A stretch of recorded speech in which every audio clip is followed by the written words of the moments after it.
Shoah ahora.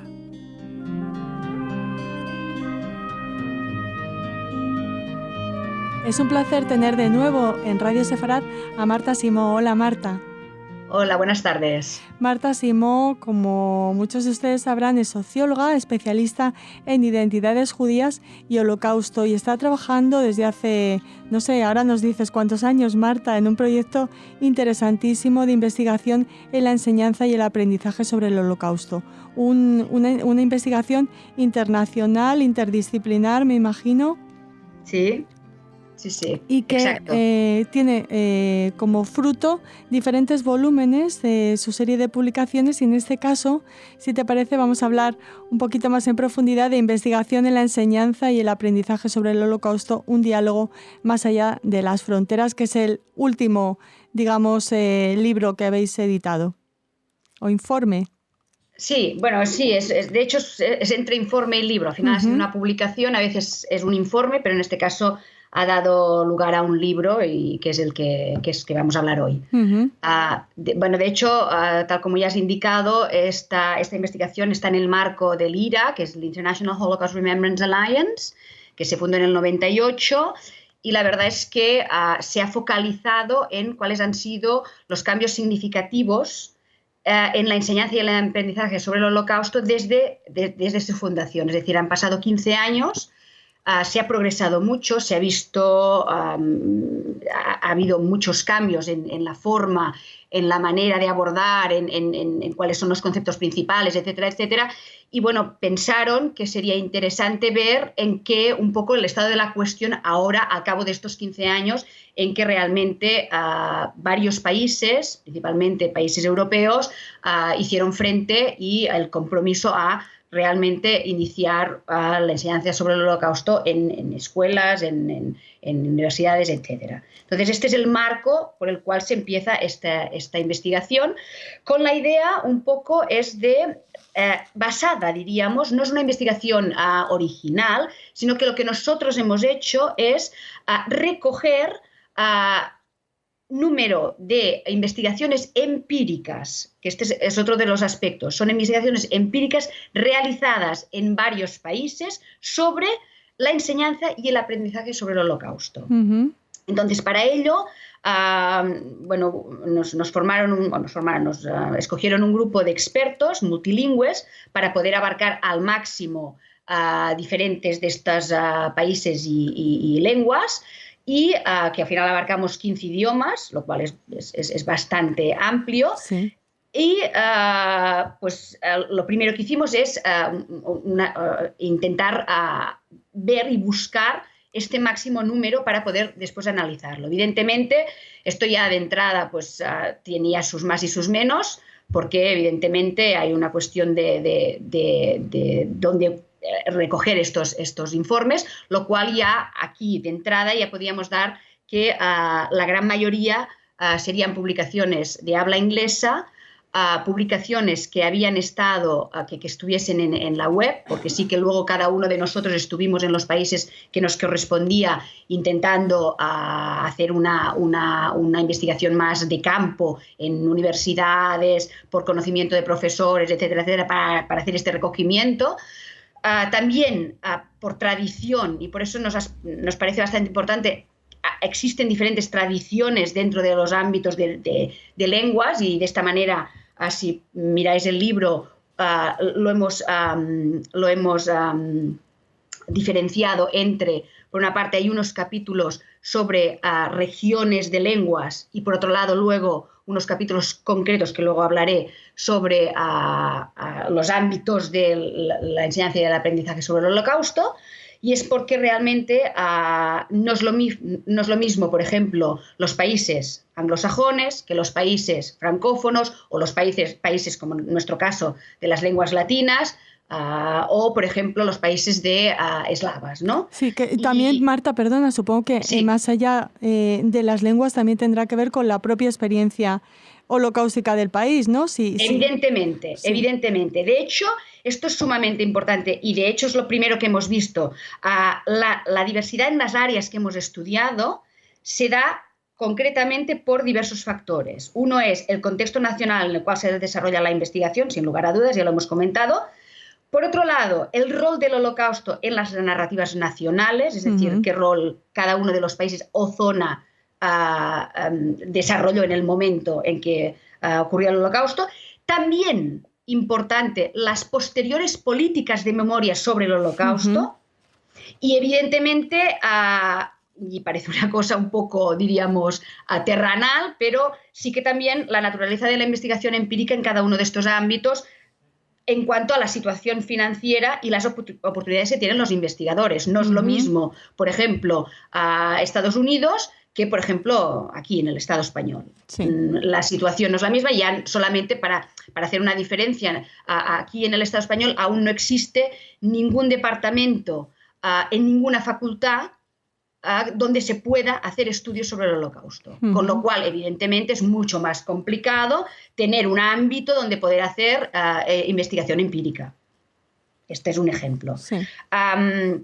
Luego también, así a grosso modo, lo que se ha visto es que cuando nos hemos acercado, diríamos, a qué tipo de investigaciones existen en estas áreas, hemos visto que, a pesar de todo, en todos los países se siguen tres etapas. Siempre la primera etapa es sobre literatura normativa, es decir, por qué y cómo se debe enseñar el Holocausto, y experiencias personales de las prácticas propias de los educadores. Esta es siempre la primera etapa. Por ejemplo, de hecho, y también me voy siempre a referir un poco al Estado español porque estamos aquí, claro, por tanto me parece que puede ser de más interés, es el caso actual de aquí. Es decir, nosotros estamos bastante en esta etapa. Encontramos aún mucha literatura de cuestiones más aún de normativa, es decir, por qué tenemos que enseñar el Holocausto, cuáles pueden ser los beneficios del Holocausto, filosóficamente qué aproximación hacemos, etcétera, etcétera. Y las experiencias concretas, que de hecho existen prácticamente a nivel empírico, dos. Una es hecha en Asturias y la otra se hizo aquí en Cataluña. Entonces son las dos experiencias propias donde se hizo unas encuestas a los estudiantes para ver principalmente los conocimientos y ciertas actitudes referentes tanto a la enseñanza del Holocausto como al Holocausto en sí mismo. Claro, porque Marta, en este trabajo no recopiláis, no recogéis, no sé, trabajos que se hayan podido hacer en institutos de secundaria guiados por los profesores y que los alumnos hayan desarrollado algún tipo de trabajo sobre el Holocausto. ¿Son trabajos digamos, que superan el nivel de la enseñanza secundaria? Sí, a ver, sí, es que el tema, lo que se está aquí investigando es en realidad de qué manera afecta de cómo se enseña el Holocausto y cómo se aprende el Holocausto. Y entonces, en el ámbito, o sea, cómo afecta esto a los alumnos, cómo afecta esto a los profesores, y luego otro ámbito que recogimos era los viajes de memoria y las visitas a los memoriales. Y también un pequeño grupo que es el grupo de las relaciones intergrupales, que no es el caso, por ejemplo, del Estado español. Con lo cual, claro, lo que estamos haciendo en cierta manera es un poco didáctica en realidad. Es decir, explorar si la forma, si la manera en que se enseña el Holocausto es, diríamos, da resultados o no da resultados y para qué da resultados. Y de qué manera esto influye en los estudiantes, de qué manera esto influye en los profesores, qué problemáticas existen para cada uno de ellos, pero no tanto sobre el Holocausto en sí mismo. Esto es otra historia, es otra parte, y la verdad es que esto nosotros no lo hemos analizado porque nos hemos focalizado en investigaciones empíricas. Bien, no, es que me llamaba la atención porque aquí en Radio Sefarad conocemos casos de que en diferentes institutos por todo el país sí que se han desarrollado actividades también, me atrevería a decir, empíricas en el estudio del Holocausto, y me llamaba la atención que solo hubierais o que aparecieran en el trabajo Asturias y Cataluña, ¿no? Por eso decía... aquí lo que puede pasar, y esto lo he remarcado en un principio, es que segurísimo, que el hecho de que no estén publicadas, este es el principal problema. Claro. El principal problema es que si no están publicadas, no se pueden catalogar. No las podíamos encontrar, una de las cuestiones, y esto nos ha pasado no aquí, en todos los países, por lo cual realmente sí que ya tenemos diríamos, un problema intrínseco en la propia investigación, por el hecho de que evidentemente tú no puedes hacer un estudio, y tampoco se pretendía hacer un estudio exhaustivo de país. Claro, ni cuantitativo, ¿no? Exacto, esto ya sería otro. De hecho, nosotros luego hemos hecho unas recomendaciones, y una de las recomendaciones es justamente que cada uno de los países, en su ámbito, sea a través del IRA, sea a través de las tomas de decisiones políticas, lo que sea, que realmente promuevan justamente este tipo de estudios. Bien. ¿Qué conclusiones habéis sacado y cómo ha evolucionado la enseñanza y el aprendizaje del Holocausto desde estos 15 años de los que nos hablas? Sí, mira, en general podemos decir que el estudios, la enseñanza y el aprendizaje sobre el Holocausto es un campo que está realmente en crecimiento y ya está en un proceso de maduración. Y de hecho, lo primero que nos lo puede indicar es el volumen de investigaciones que existen, y además también el número de investigadores que lo están haciendo. Por otro lado, otro de los aspectos es que la enseñanza sobre el Holocausto es percibida tanto por profesores como por alumnos, que es un tema cualitativamente distinto a los demás. Esto supone, por un lado, que tiene una implicación emocional muy fuerte, y por otro lado, que requiere un conocimiento de los hechos históricos elevado y un uso del pensamiento crítico también. Esto lo hemos constatado, que es un tema que no lo puedes, no existe otro tema que dé esta situación. Esto es importante por otro motivo. También se ha constatado que, evidentemente, por este mismo motivo, de que hay una implicación emocional fuerte, de que hay la necesidad de unos enormes conocimientos, también tiene unas expectativas muy elevadas. Y a menudo se piensa que contribuye a la educación moral y cívica y al desarrollo ético de los estudiantes. Sí, bueno, eso es uno de los objetivos fundamentales, ¿no? Este es uno de los objetivos. Lo que pasa que realmente aún no hemos encontrado suficientes evidencias como para que podamos afirmar al 100% que sea real. Es decir, no hemos encontrado evidencias empíricas en los estudios que se han realizado hasta ahora. Esto no quiere decir que no existan. Claro. Y seguramente nos tendríamos que preguntar, bueno, ¿y si no hacemos educación sobre el Holocausto, cómo sería? Es decir, lo que sí que no tenemos evidencia al 100% es que realmente, al menos hasta ahora, no conocemos cuál es la mejor forma de enseñar el Holocausto para, sobre todo, poder hacer frente al antisemitismo, formas de racismo, xenofobia, etcétera, etcétera. No tenemos evidencia. Lo que digo, y me parece importante resaltar, es que también nos tendríamos que hacer la pregunta qué sería si no lo hiciésemos. Es decir, seguramente la situación sería mucho peor. Claro. Por otro lado, por ejemplo, otra de lo que hemos concluido, con el tema de los viajes a lugares de memoria, que ahora se han puesto mucho de moda, en cierta manera. Existe un turismo sobre la memoria, ¿no? Sí. Una vez más, tampoco tenemos evidencias claras de que el visitar un lugar de memoria sea la forma de enseñanza sobre el Holocausto mejor que, por ejemplo, la que se hace en el aula. Lo que sí que hemos evidenciado con los estudios es que si previamente hay un trabajo en el aula y después un trabajo posterior al regreso del viaje, estos viajes sí que realmente son beneficiosos. Claro.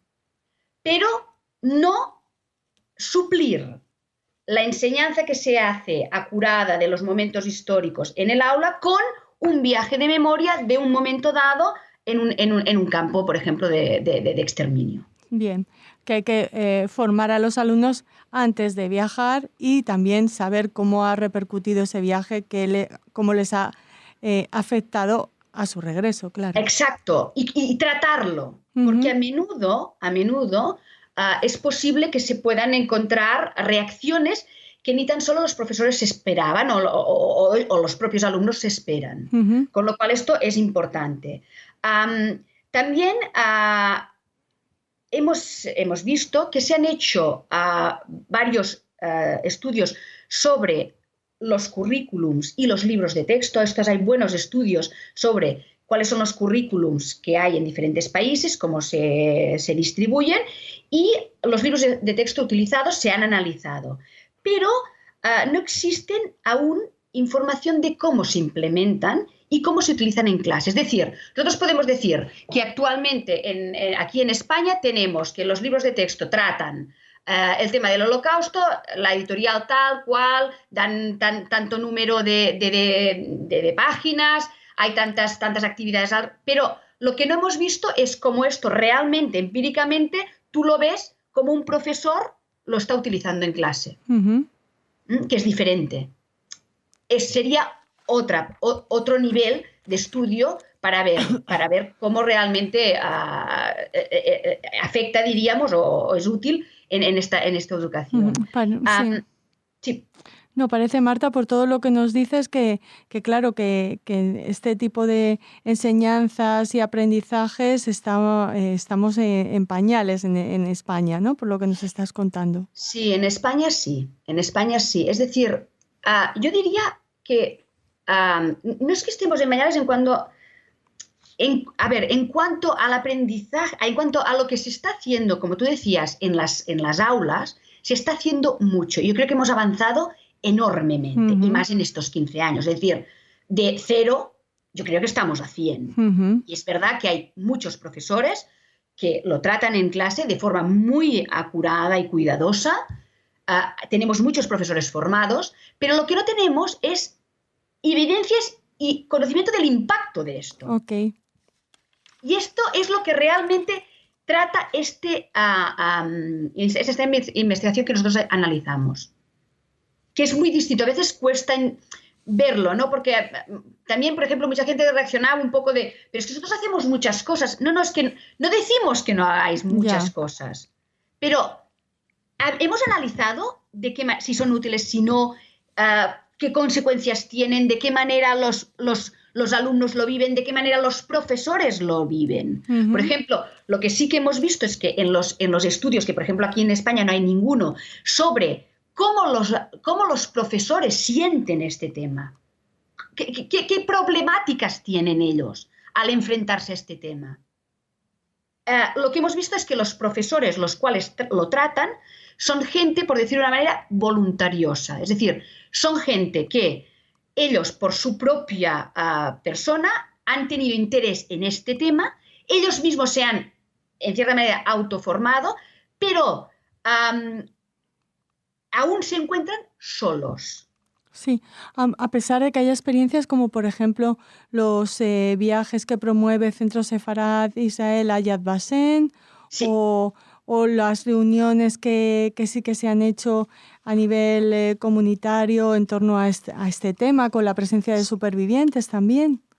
Sí, pero como decías, no hay un reflejo publicado del impacto de esto, ¿no? Eso exacto. Es lo que... Por un lado, y por otro, claro, tenemos, o sea, este sí que es un grupo, y es un grupo que lo trata muy bien. Yo trabajo en un grupo aquí, por ejemplo, en Cataluña, y realmente los profesores con los cuales estamos trabajando, yo creo que son un 10 en este sentido. Y lo mismo los que yo conozco, por ejemplo, de Madrid, de Zaragoza, de Sevilla, de Alicante. O sea, es que hay grupos, pero claro, esto no es la tónica en todas las escuelas. Ya. Y entonces, un poco lo que decimos aquí es que requiere, diríamos, una política educativa específica para esto y para que cualquier profesor se encuentre a gusto en la realización de este tema. Por ejemplo, ¿qué hemos visto? Que el tema que hablábamos antes de temas de impacto ético, etcétera, etcétera, sí que lo hemos visto en aquellos programas específicos que se han hecho aparte, por ejemplo, de la clase de historia. Pero ¿quién los hace? Pues profesores que seguramente están en este vínculo que estamos hablando, sí, que han sido...